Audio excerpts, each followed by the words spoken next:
Diana Chen was 39 years old when she finally acknowledged that she had been living in fragments for far too long.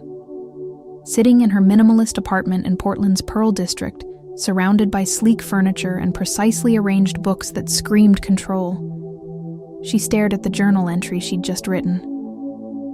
"I don't know who I am anymore. The woman who desires nothing, or the woman who desires everything." As a corporate consultant specializing in organizational efficiency, Diana had built her entire career on compartmentalization. She taught Fortune 500 companies how to streamline, optimize, separate what matters from what doesn't. And somewhere along the way, she'd applied that same ruthless efficiency to her own life, particularly to her sexuality. Diana had always experienced desire in extremes. For months, sometimes years, she would feel absolutely nothing. No attraction, no interest, no spark. Sex felt like a chore, an obligation in relationships that inevitably ended because she couldn't maintain the pretense of wanting it. Then, without warning, something would shift. She'd enter periods of intense, almost overwhelming desire that felt equally foreign, pursuing encounters that left her feeling empty, as if she were watching someone else live through her body. The swings had grown more extreme in her late 30s. 6 months of complete numbness followed by 3 months of compulsive seeking, followed by shutdown again. Diana had convinced herself this was normal, that everyone experienced sexuality this way. But deep down, she knew something was fundamentally disconnected. It was her acupuncturist, Lynn, who first named what Diana had been unable to articulate. "You're not integrated," Lynn said during a session, her needles placed precisely along Diana's meridians. "Your sexuality isn't connected to the rest of you. It's like a separate compartment that gets locked away or floods uncontrollably. You need someone who works with energetic integration." Lynn recommended Beto Alves, a sexologist who practiced a unique blend of tantra, somatic therapy, and breathwork in Portland's Hawthorne district. "He specializes in helping people reconnect the fragmented parts of themselves," Lynn explained, "particularly women whose sexuality has become disconnected from their emotional and spiritual selves." Diana's first instinct was to dismiss the suggestion. She didn't believe in energy work, in tantra, in any of that. She was a woman of data, metrics, measurable outcomes. But as she drove home that evening through Portland's rain-soaked streets, she couldn't deny that her current approach wasn't working. 2 weeks later, Diana found herself climbing the stairs to Beto's practice space, a converted loft with floor-to-ceiling windows overlooking the city, filled with plants, soft textiles, and an atmosphere that immediately challenged her need for sterile control. Beto greeted her with a presence that was simultaneously grounded and open. At 35, he had an ease in his body that Diana envied. He seemed completely comfortable in his own skin in a way she'd never experienced. His eyes held a directness that made her want to look away and lean in at the same time. "Diana, tell me about your relationship with desire," he said once they'd settled onto floor cushions. No clipboard, no intake form, no professional distance, just genuine curiosity. Diana found herself sharing things she'd never articulated before. The extreme swings, the sense of watching herself from outside during both the numb periods and the compulsive ones, the feeling that her sexuality belonged to someone else entirely. Beto listened without judgment, occasionally asking clarifying questions. Finally, he said, "What you're describing is classic dissociation. Your sexuality has become split off from your integrated self. During shutdown periods, you're protecting yourself from feeling. During compulsive periods, you're trying to feel something, anything, but you're still not actually present. You're never actually integrated, never fully in your body, in your desire, in your experience." The words hit Diana like cold water. He was right. She'd spent her entire adult life either numb or overwhelmed, never actually present. "The goal of our work together," Beto continued, "isn't to fix your libido or make it consistent. It's to help you integrate your sexuality with the rest of who you are, so that desire, when it arises from your whole self, not from a fragmented part trying to compensate for disconnection." They began with what Beto called presence practices, exercises designed to help Diana simply be in her body without agenda or outcome. He taught her breath work that she practiced lying on a mat while he guided her verbally. Breathe into your belly, he instructed. Don't try to feel desire or not feel desire. Just breathe and notice what's actually present in this moment. It was excruciating. Diana's mind raced. She wanted to strategize, to problem solve, to create a timeline for when she'd be fixed. But Beto kept redirecting her to simple presence. This is the work, he said gently when she expressed frustration. Not doing, just being. Your entire life is structured around performing, producing, optimizing. Your sexuality got caught in that same pattern. Perform desire, or perform numbness, but never just be with what actually is. In the fourth session, Beto introduced somatic inquiry, placing hands on different parts of her own body and simply noticing what she felt. Put your hand on your heart, he guided. What do you notice? Not what you think you should feel, but what's actually there. Diana felt nothing at first. Then, as she breathed and stayed with it, she felt tightness. Beneath that, sadness. Beneath that, a deep well of loneliness she'd been running from for years. Your body holds all the emotions you've been compartmentalizing, Beto explained, as tears streamed down Diana's face. When you shut down sexually, you're not just shutting down desire, you're shutting down access to all your feelings. When you swing into compulsive sexuality, you're trying to feel something, but it's still a way of avoiding the actual emotions beneath. Over the following weeks, they worked with what Beto called emotional literacy. He taught Diana to identify and name specific feelings as they arose in her body. Not just good or bad, but the nuanced landscape of human emotion she'd been avoiding. Desire doesn't exist in isolation, he explained. It arises from being fully alive, fully feeling.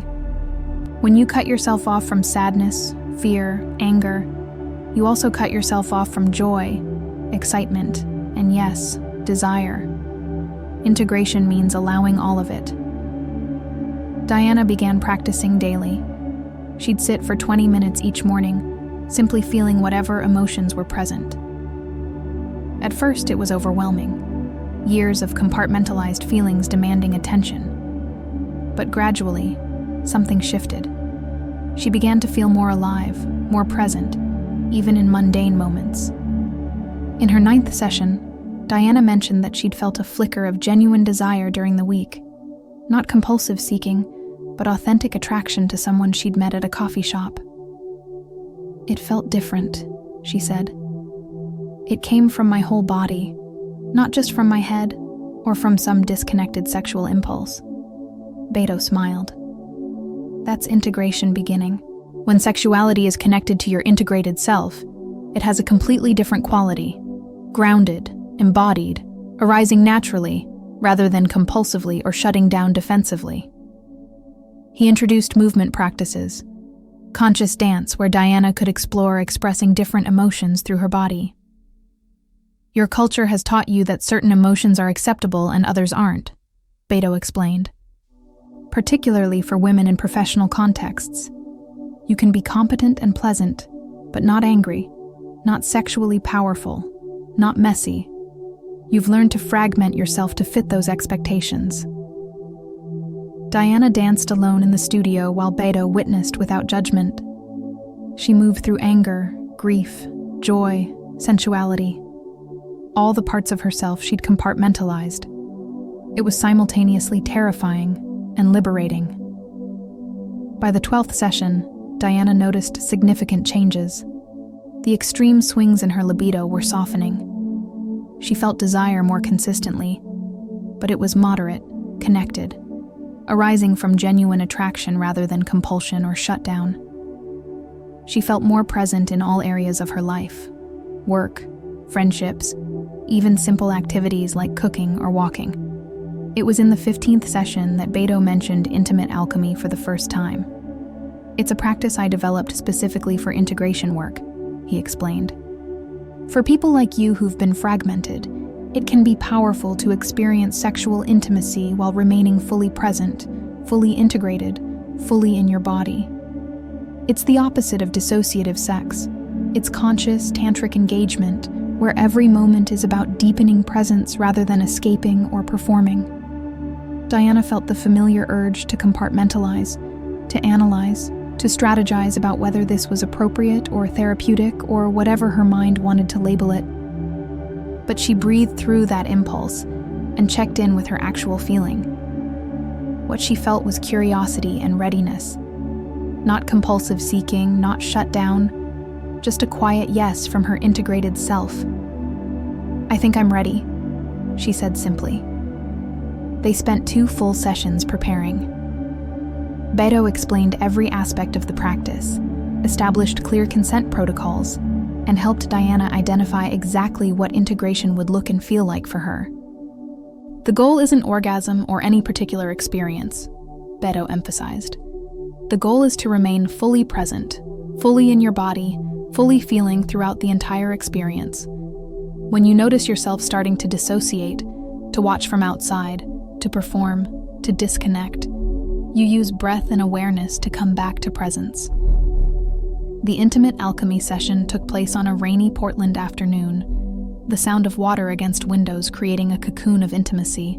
The studio was prepared with intention: soft lighting, the scent of cedar, comfortable cushions, and an atmosphere of sacred purpose. They began with an hour of synchronized breathing, creating a shared energetic field. Beto guided Diana through practices to ground fully into her body, to set clear intentions, to establish her sovereignty even as she opened to vulnerability. "Remember," he said as they began to approach each other, "integration means all of you is here. Your mind, your body, your emotions, your sexuality. Nothing is compartmentalized. Nothing is performing. If you start to fragment, we pause and reconnect." When they finally touched, Diana felt the familiar urge to either shut down or jump ahead, to dissociate or to perform. But Beto's presence held a mirror that wouldn't allow fragmentation. "Where are you right now?" he asked, his hand resting gently on her shoulder. "Trying to predict what happens next," Diana admitted. "Come back to now. Feel my hand on your shoulder. Feel your breath. Be here." Diana breathed, felt, returned to presence. And in that moment of integration, she felt something extraordinary. Desire arising not from her head or from a disconnected impulse, but from her whole being. It was moderate, grounded, but deeply real. As the experience deepened, Beto continued to guide her back to presence whenever she began to fragment. "Stay with the sensation. Don't jump ahead to outcome. Be here, in your body, in this moment." They moved through different expressions of intimacy over nearly 3 hours, sometimes sensual, sometimes still, sometimes intense, always conscious. Diana cried at one point, not from trauma, but from the sheer unfamiliarity of being completely present during sexual experience. "I'm here," she said aloud, marveling. "I'm actually here. I'm not watching from outside. I'm not performing. I'm not numb.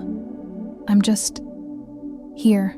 Beto maintained eye contact, his own presence unwavering. "This is what integration feels like.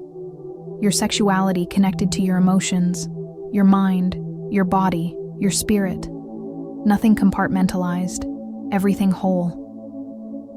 When they finally rested, Diana felt fundamentally changed. Not because she'd had some transcendent sexual experience, though it had been profound, but because she'd proved to herself that she could be fully present, fully integrated, during sexual intimacy. "I spent my whole life thinking I had to choose between being numb or being overwhelmed," she said, her voice thick with emotion. "But there's a third option.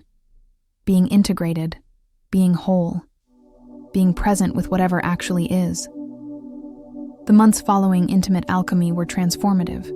Diana continued sessions with Beto, now focused on maintaining integration in daily life.